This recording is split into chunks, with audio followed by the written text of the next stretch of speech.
In life, most of the pleasantries we exchange on a day-to-day life, they are like the air hostess greetings. When you get off the plane, air hostess greet you saying, "Have a nice day." They don't mean it.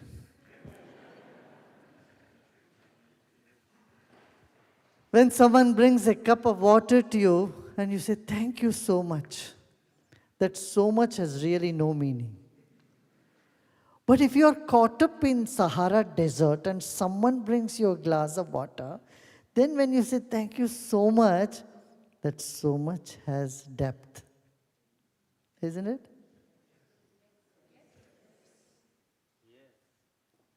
We convey more through our presence than through our words.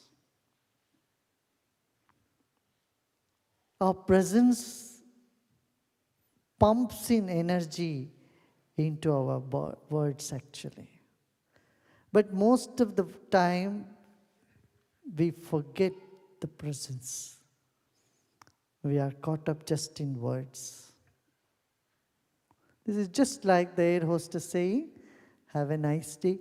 When the same words come to you from your grandmother or someone very close to you, it has a vibration along with it. Have you noticed? Have you all noticed this? It has depth, it has meaning. Life becomes so boring if we have to live on the superficial level. "Hi, hello, how are you doing?" We go and talk to people in the hospital. We ask them, "How are you doing?" And they say, "Very fine." I ask them, "If you are fine, why are you here in the hospital?" Life has become so routine, mechanical, and leaves very little time for us to probe into the truth, the reality about life itself. We do everything that is accessory to life, but we are not attending to life itself, isn't it? This is very important. And today, when there is so much stress, tension, mistrust, and see what has happened recently in Paris with all this scenario, we need to give more prominence to education about life, honoring life. Don't you think so? Yeah? Now I just want to ask you a question, ask you to do a small process. Are you ready? Now just think, how old are you now? Just recollect your age. And when you came into this planet, how much were you weighing? 4 kilos? 5 kilos? And today, how much do you weigh? 50, 60, 70, 80, 90 kilos? 100 kilos? Right? How long since you are here on this planet? 50, 60 years?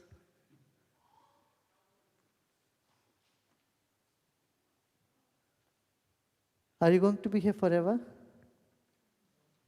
Huh? What's your plan?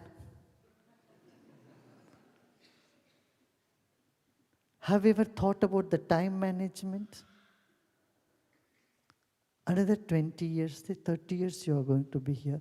But then what happens? That's all. Where were we? Where were we 50 years ago, 60 years ago? This earth was here, this sun was there, the moon was there, and this whole planet was here as it is today. And it's going to be there in the future also. Where will you be? Where I was, where I will be. This question has to arise in our mind. Then it gives a bigger dimension to our living. Forget about all that you read in scriptures or here and there. Let's keep it all on one side. Heaven, hell, and all that let us simply, in an honest manner, ask ourselves, who am I? Where did I come from? where I will be after a few years? I'm not going to give you an answer. And in fact, you should not take the answer from anybody. But we asking this question to ourselves, kindles a level of awareness that we all possess. We all have that.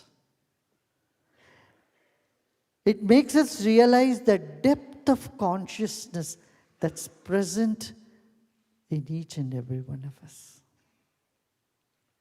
And I tell you, the fascinating journey begins here. When we see beyond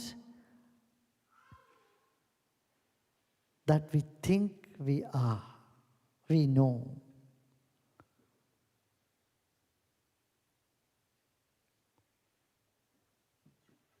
Are you all here still? Psychologists say if you sit and listen to a talk for 10 minutes, actually you are listening only 3 minutes. The rest of the time our mind goes out for a cappuccino.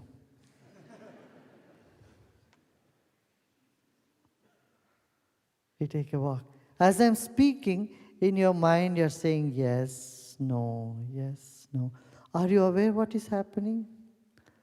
Whether we agree or disagree is immaterial, but we being aware of what we are saying in our mind makes a lot of sense.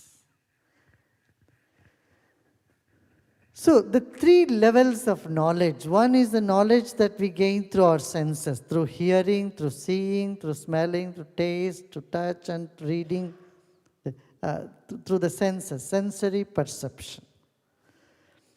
But there is one level, one notch higher than this. The knowledge is that through intellect, through conclusion, through understanding. This is superior to the knowledge gained by the senses. Correct? We see the sun rising, sun setting, but we know sun is neither rising nor setting. This knowledge is an intellectual knowledge. But there is one notch higher than that, that is intuitive knowledge. One is perception, another is reasoning. Something beyond reasoning is an intuitive knowledge. I tell you, we have all been gifted with this to some extent. Many times we have not developed it. For many of us, it just goes unutilized. You might have had this gut feeling. Sometimes you get this gut feeling, or it defying all logic. You take some action with your gut feeling, and you find it to be the right thing. Hasn't this happened to you? How many it has happened to you? Raise your hand. Raise your hand. Sometime or other in your life, this has happened to you. What is that? What is that something that tells you? There is some other level of perception. If you go into the history, if you go into the anthropology, you'll be so surprised, so shocked to see this level of knowledge was available throughout history. 5,000 years ago, when there were no telescopes, no big instruments available, people had said that Jupiter has 12 moons. How did they calculate this? In the Vedic time, they said the black matter and black energy are covered with each other. Tamase tamasavritam. The darkness was covering darkness in the beginning. How did they know this? What the scientists say today. How did they know that sun is in the center and all the other planets are all around? If you go to any Hindu temple, you'll find the 9 planets. There is a place for 9 planets. And they put sun in the middle and they put all other planets all around it. How did people knew this that long ago? This is that knowledge that comes from a deep within. And I tell you, we all possess this sixth sense. And how do you manifest that? How do you make it happen in your day-to-day life? That process is called meditation. Meditation, often we understand it means concentration. Focus your mind, force your mind, don't make it go here and there. No. It's a simple process of relaxation, a deep relaxation which connects you to your true self, your innermost aspect, the space which is filled with knowledge. Are you all still here?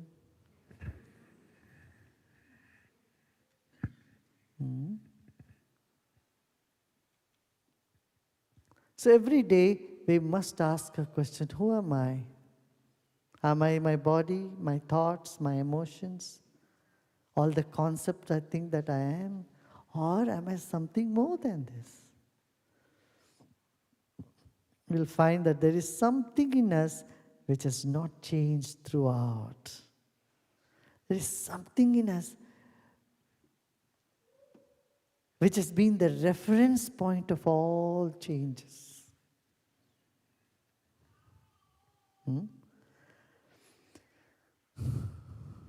I don't think there is one person in this hall who would say that nothing has changed in me.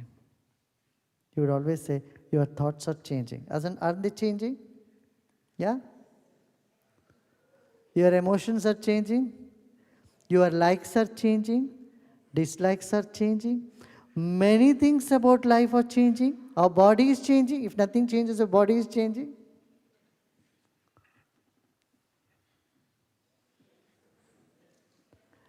So when everything around you is changing, are you able to recognize there is something that is not changing? Yeah? It's not clear what it is. Huh? Consciousness. There's something inside you. You don't know what it is. We can't put our finger and say, this is what it is not changing. But there's something in us which is not changing. That is the reference point of all change, because of which we are even able to notice the changes that's happening in our life. Now, latching on to that inner core of our existence, that is meditation. And that is intuition. That is innovation. That is the source of creativity. Now, whatever you are doing, you may be a businessman, you may be an engineer, you may be a professional, professor, you may be a doctor, whatever it is, whatever we are doing, you need intuition, you need innovation, you need energy. Where do we get energy from? Latching on to that something which is not changing in us at all. What do we do every day? You hit the pillow and you are knocked off for 6 hours or 8 hours, right? Aren't we?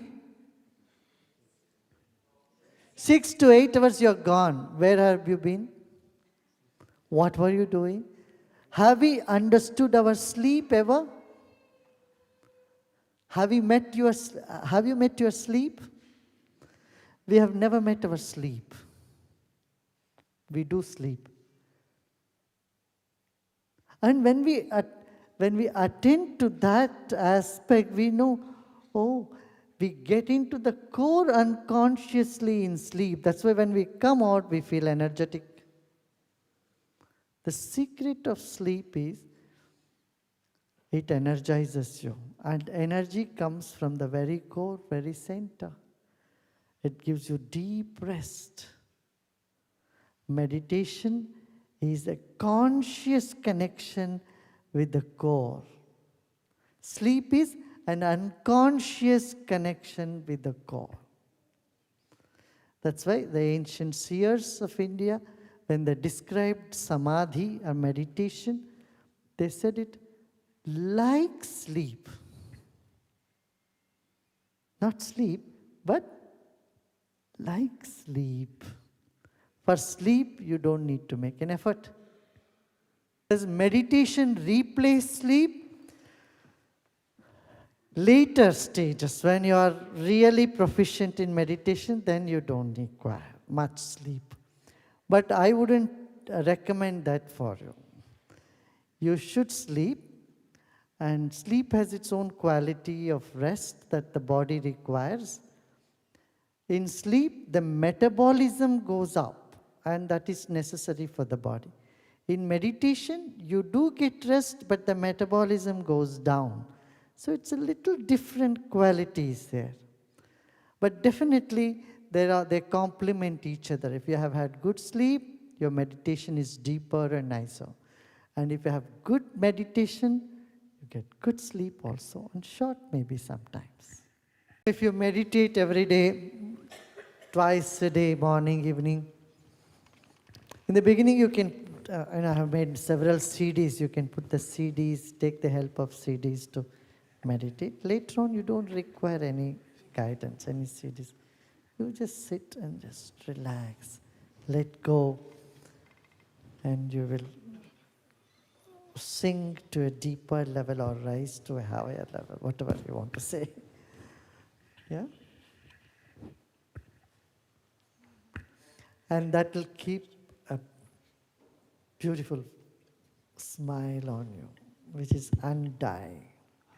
Yeah? What was the answer to who am I and why am I here?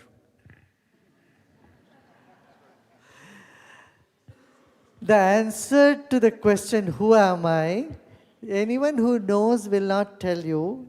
And if someone is attempting to tell you, you may just know that they don't know it. Why are you here? This question also. This very question, who am I, why am I here? These two questions are like the vehicle for you for your journey. And someone who knows will not rob you of your vehicle. That you have to get it. That's the whole journey. You have to ask, what's the purpose of my life? Why am I here, right? What is the purpose of life? This very question, I tell you, is very precious question. And don't try to find an easy answer for it. Yeah? So when you meditate, you get the answer. Is that? Yeah. Okay. You will have to get it from inside. Yeah? Guruji, just over here. One thing you can say is what you are not here for. This you can make a whole list. I'm not here to be miserable and make others miserable. I'm not here to just eat, sleep and beat the drums. I'm here not for this. But what you are here for, that you will get from inside. Yeah? Got it? Guruji, Yes. what is, in your opinion, the best time to meditate? At night or in the morning? And should you keep your eyes shut or open? The best time to meditate is before meals or 2 to 3 hours after meals. See, when you eat food, your metabolism goes up. In meditation, your metabolism comes down. Now, immediately after food, if you sit for meditation, what will happen? Either you will have indigestion or you will not be able to meditate. You will go to sleep. So, meditation should precede meals, number one. Second is morning, anytime. It does not necessarily have to get up at 4 o'clock and meditate. Whenever you wake up, you can sit on your bed itself, or you can freshen up and take a shower and then sit. You can meditate. Morning, afternoon is also good just before meal. Usually I recommend for all companies, the workers in the companies and in offices, M&M. You know M&M? Not the toffees that you get. But M&M is meals and meditation together. People sit and meditate and they share a meal together. They feel so energetic till evening and they feel as fresh when they leave their office as they came into the office. Yeah? I, I I know whether, I don't know whether there is a relevant question. I want to know whether karma and reincarnation is true or not. I'm so confused sometimes. Reincarnation is today, it's beyond question. It has been proved, and you can go to any psychological clinics and parapsychology clinics are there, and they even make you experience the whole thing.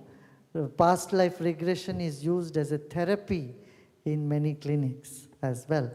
But I tell you, I am an example for you. I'm for sure there is reincarnation. I've come here, I know I have come here before also. You have also come, but sometimes you have forgotten, that's all. It's matter of brushing the memory. We all keep coming back. Because mind is energy, and energy can neither be destroyed nor be third law of thermodynamics. Okay? So even if you are looking through scientific angle, through third law of thermodynamics, mind energy can never be destroyed. This body, all that goes back to the same soil from where it has come, but the spirit, the energy of the mind, that stays on and comes back. No, karma. Karma means action. Simply karma means action. The whole universe is full of action. Some latent action, some action, impressions of action, they are all called karmas. Now usually people ask, oh, then is it free will or destiny? Life is all about destiny or is it free will? Isn't it? How many of you has this question? Raise your hand. 1, 2, 3, 4, see. Many of us have this question. Life is a combination of both free will and destiny. I'll give you a very simple example. Your height after 21, it is sealed, right? If you are 5 feet 4 inches, and that's what? That is your destiny. Or if you are 6 feet, you can't become 5. If you are 5, you can't become 7. Your height is your destiny, but your weight is your free will.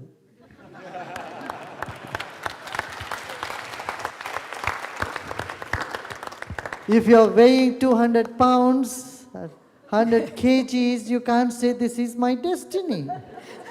I tell you, come on, get onto the treadmill. Watch your diet. You can lose. So, just remember, life is a combination of both free will and destiny. It's raining outside, that is destiny. But to get wet or not is your free will. Keep your umbrella folded and walk in the street and you'll get wet. And you open the umbrella, you do have an umbrella in your hand, and you open your umbrella, you will not be wet. So, life is always, each moment, there is choice and there is no choice, or both together. Isn't it? We always want to see whether it's choice or there is no choice. No, there is no choice. The wise thing is to do is see the whole past as destiny, the future as free will, and live in the present moment happily.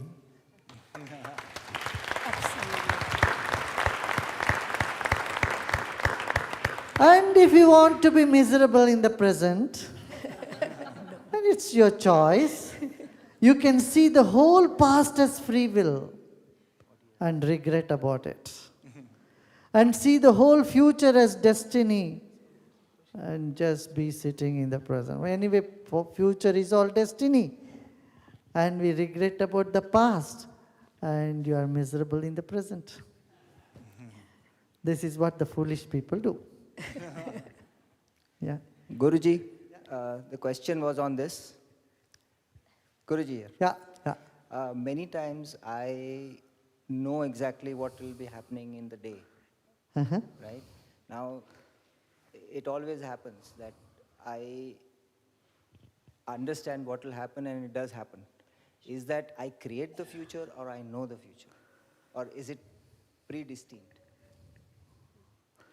It's very difficult to say. It could be premonition that you are getting, Yes, premonition. many times. And there are sometimes if you get some premonitions, there is possibility for you to change also. Sometimes you cannot change also. Yeah. Suppose you get a premonition there's going to be an accident. Okay, then there are ways that you can avoid that. Yeah. And sometimes you just go through it. Yeah. Next. Guruji, can you explain something about the qualifications of a guru? What is that? Can you explain something about the qualifications of a guru? Qualification of a guru.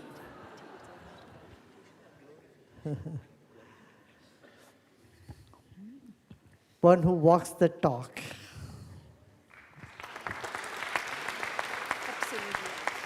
Actually, I'm guru just by accident.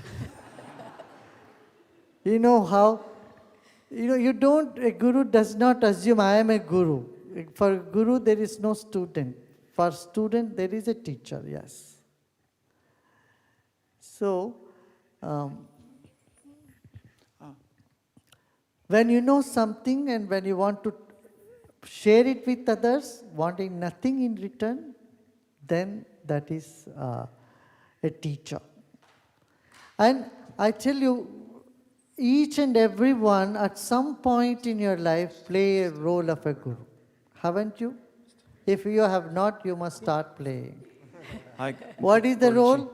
Is I want to do the best to someone just because you love them and want nothing back from them, not even a thanks. If you have done such an act, a sheer guidance to someone with all your heart, 100% sincere, then you can say that is the Guru Tattva, Guru principle being active in you. Like everyone has mothered somebody. You have become a father, mother, friend. Like that Guru is a guide, wanting the good, the best for that person who is in front of you. Yeah? Guruji, is it a blessing to find your twin soul or not? And is it a blessing to serve a handicapped person when it was born in your family, as the Muslims believe? Good Muslims believe it's a blessing to have a handicapped child. Yeah, it's our duty to serve those who need our service. Yeah. And what about twin souls? What does that mean to you? First, we need to find our soul. Then we can meet our soulmates. That's. Guruji, many a times we've been asked the question, we have Sita Ram, why we have Radha Krishna. Could you please tell us that divine thread that we believe in Radha Krishna? Radha Krishna Sitaram, women first. In India, it's not Mr. and Mrs., it's always Mrs. and Mr. Srimati and Shri. They've always put that way. So women empowerment has been there from a long time. Yeah.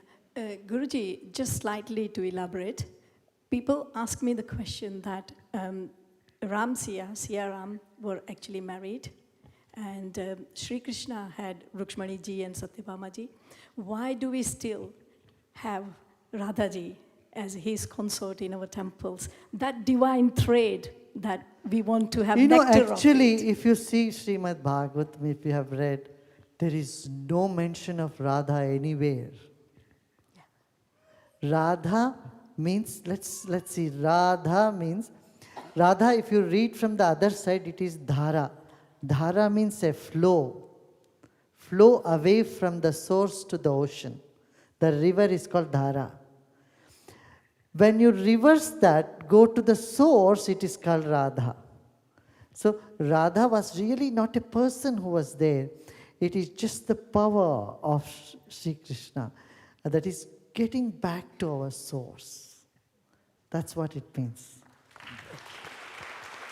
Guruji, I have a question from the blonde lady in the back. She's standing up now. And her question is, she's in constant fear. And she has the feeling sometimes that somebody's squeezing her throat. What can she do? And what is fear? Don't worry. Give me all your fears. Don't worry.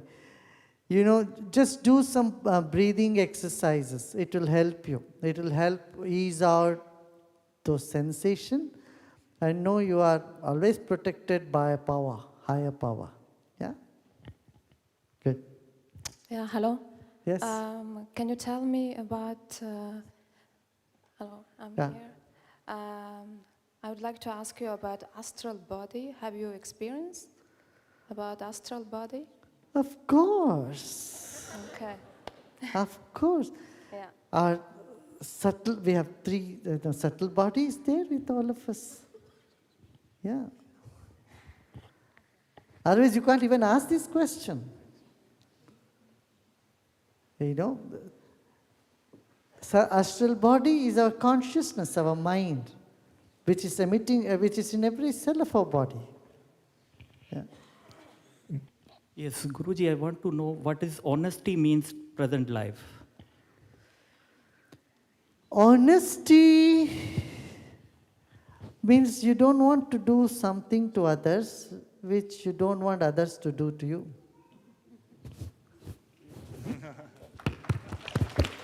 Dear Guruji, Huh? from the lady in the second row in the middle, Okay. our rebirth is defined by our karmas. How do we get our swabhav? Which one is born with? Can we work on it? As swabhava is individual, is it connected with intelligence? Yeah, Swabhava means our nature. So, don't worry about all past karmas and all. Maybe this room was not lit for so many years, but how long it will take to bring the light again? Doesn't take much. So, simple meditation and letting go, you will see that you are able to move on. Do bad entities exist? Can we have bad entities in us? And what do we have to do to get rid of them? If there are bad things exist within you, is what you are asking? Entities, no. See, bad entities do not exist, but what exists is shadow. See, shadow is not an entity. There is a shadow, and you look at the shadow, you get scared of shadow. Shadow means you are turning your face away from light. But the moment you turn towards the light, shadow disappears.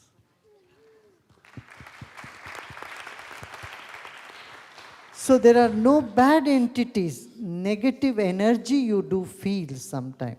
And to get out of the negative energy, there are so many ways. There are chantings, there are singing, and there are ancient Sanskrit chants which are very good to generate positive energy. And then meditation and breathing exercise, pranayama, all these help to bring the positive energy. Just go back tonight with this one thought in your mind. You are here to bring peace and harmony in the world, in the society. First, give a smile to yourself every morning when you wake up. Second thing is, think what you can do. What is that you can give to the society? You know, we have always been taking from society. Instead of taking, let's move from the joy of getting to the joy of giving. What is that I can do that I can create waves of happiness? Yeah? What do you see? Good idea? Huh? Okay. Done.